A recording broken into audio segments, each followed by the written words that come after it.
For the last 25 years, I've worked in the apparel industry. And in 2006, early on in my career, I had a flashpoint moment. You know, one of those moments where something strikes you hard, something makes you realize that perhaps you've been doing it all wrong and it's time for a new direction.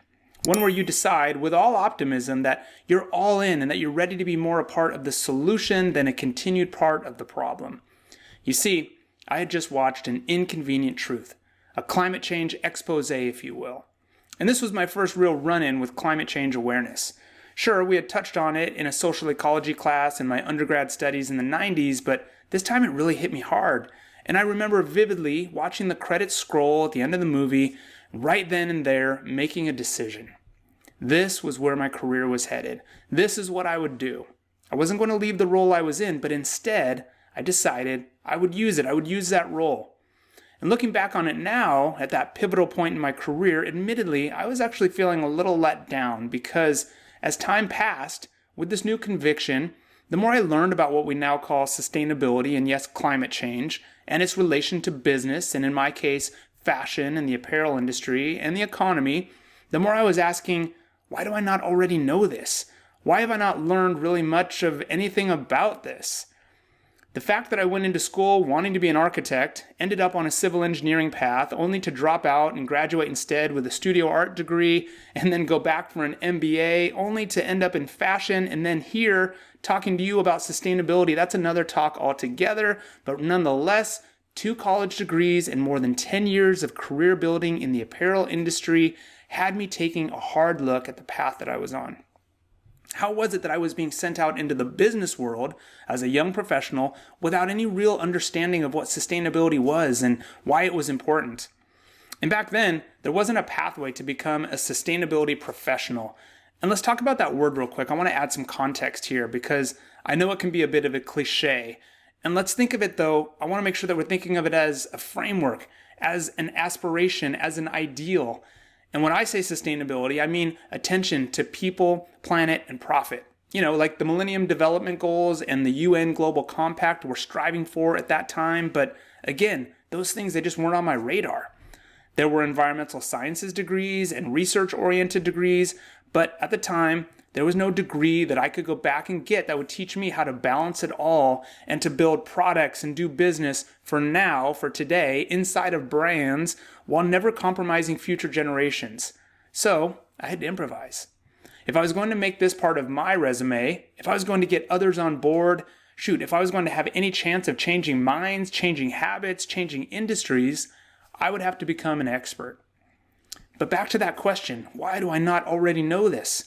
Today, as an educator and a consultant, I still constantly get this question from my students, from professionals, as they learn how biodiversity is connected to ecosystems, which are connected to natural resources that they rely on for business, and how climate change is impacting it all, and how the birth of the modern environmental movement came about, and that sustainability is about more than just recycling. It's about people. It's about us people everywhere. And I'll make the bet that you're with me on this. That you understand that we can do better, that we can take better care, we can cause less harm to people and planet for our own sakes. And yes, today, sustainability has become the buzzword of our time. And I'm okay with that, so long as we're understanding what its aim is, that we're looking at it holistically. And there are many more resources available today than there were then, but still, why is it so hard to achieve? This balance of people, planet, profit. Why is it so elusive? Why is it so exotic? How has it become its own language, a nuanced language that needs to be learned? I don't know, but it is and it has. I believe, though, that one day this will change and that somewhere in the not too distant future, it'll be commonplace, general education, generally understood. But for now, this is still a specialty area of focus. Meeting the needs of the present without compromising the ability of future generations to meet their own needs. To me, that makes perfect sense. Even though it was first published in 1987 in Our Common Future, a report of the World Commission on Environment and Development, it wasn't until many years later, when I was deep into my career, when I first heard these words. And when I did, there was nothing shocking. In fact, quite the opposite. Those words just seemed like words I had kind of grown up with. So if that's what sustainability was, then count me in. Treat others the way you want to be treated. Be kind, be thoughtful, be compassionate, think about the future, look out for yourself, yes, but also keep an eye out on others and always help out where you can. And so one day, this should and very well may be common curriculum. But until then, I want to prepare you for the road ahead.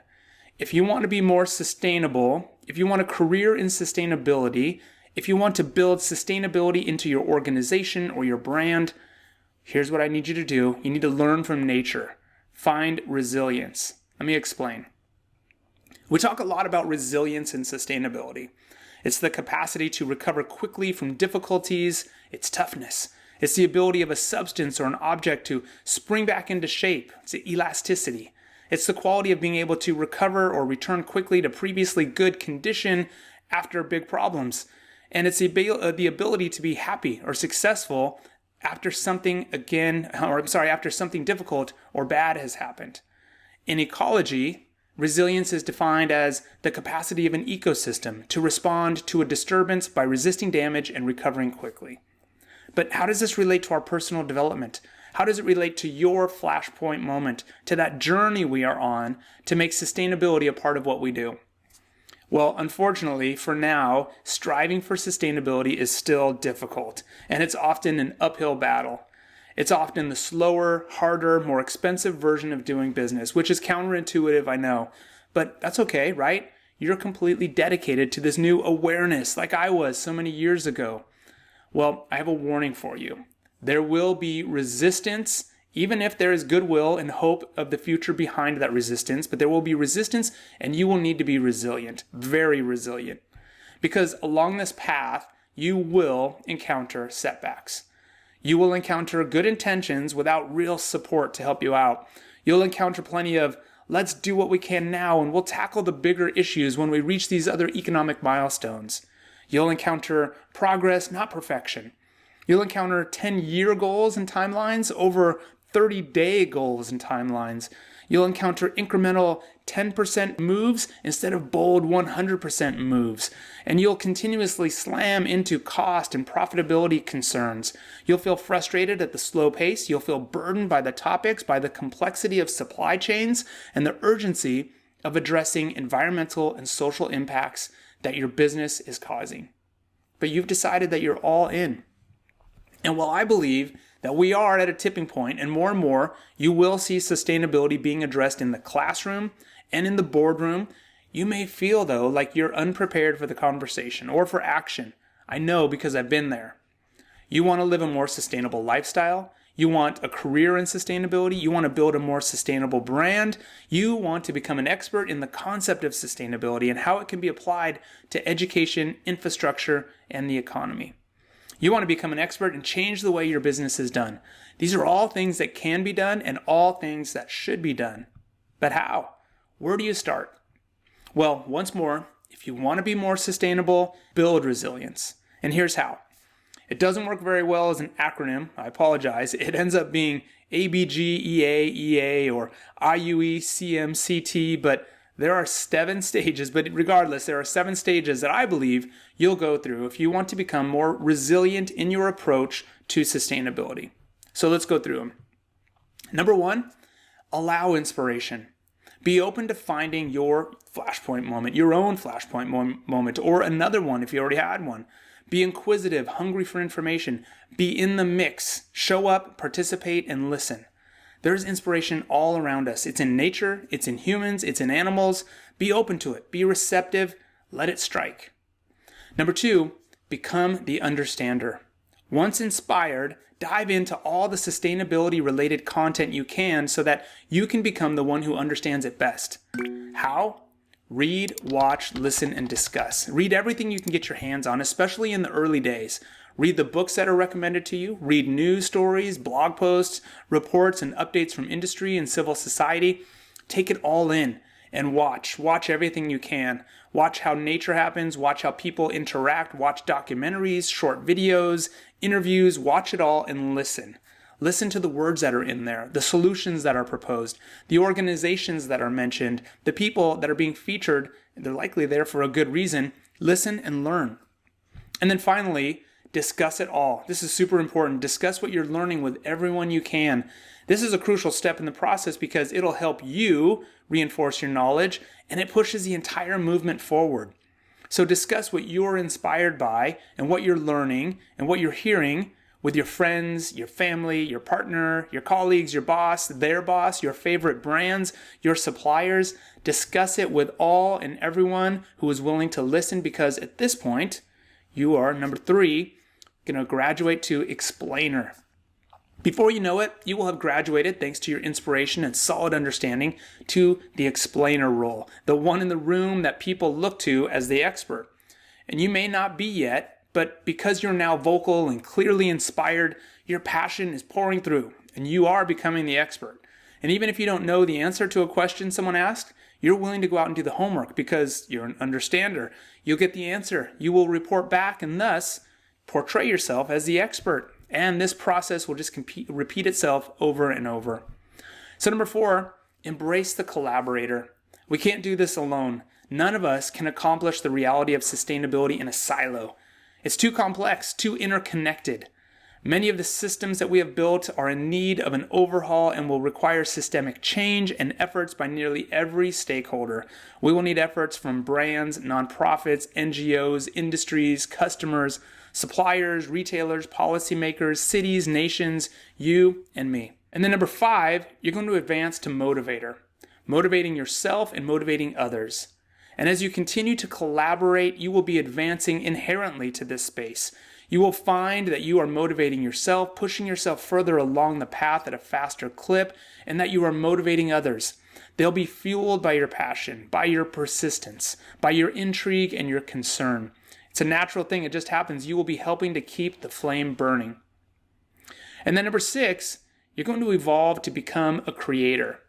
At this stage, you are ready to, and by default will, create with new inspiring know-how and expertise, and with your collaborative persona, you will inevitably, almost unconsciously, begin to create programs, content, initiatives, solutions, strategies, departments.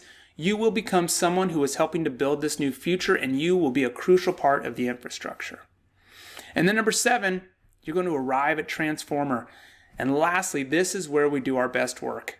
It's the result of all that came before it. It's the benefit associated with persistence, the dedication, the learning, the acting, the conversations, the discussions, the creations. You'll find that at this point, you are making an impact. Not only on those in your immediate circle who are at work, school, or at home, but perhaps even beyond, because as you impact one, they will go on to impact another, and the cycle will continue. When you follow this pathway, you'll find that you've built a strong, almost impenetrable web. It'll take time, but if we go back to our nature analogy, your new ecosystem will be strong and it'll benefit you and others because you'll have layered in multiple stages and layers of effort. This is diversity. This is strength, and strength builds resilience. You'll now be a service able to add value to any other system. You'll be a part of the change that you want to see as you begin to live a more sustainable lifestyle, build a career in sustainability, build a more sustainable brand, or become an expert in the concept of sustainability and how it can be applied to education, infrastructure, and the economy. You'll become an expert and change the way your business is done. You'll begin to impact those around you, potentially transforming your role, perhaps your company, transforming then the industry, and hey, why not even the world? That's how it works. And we need that.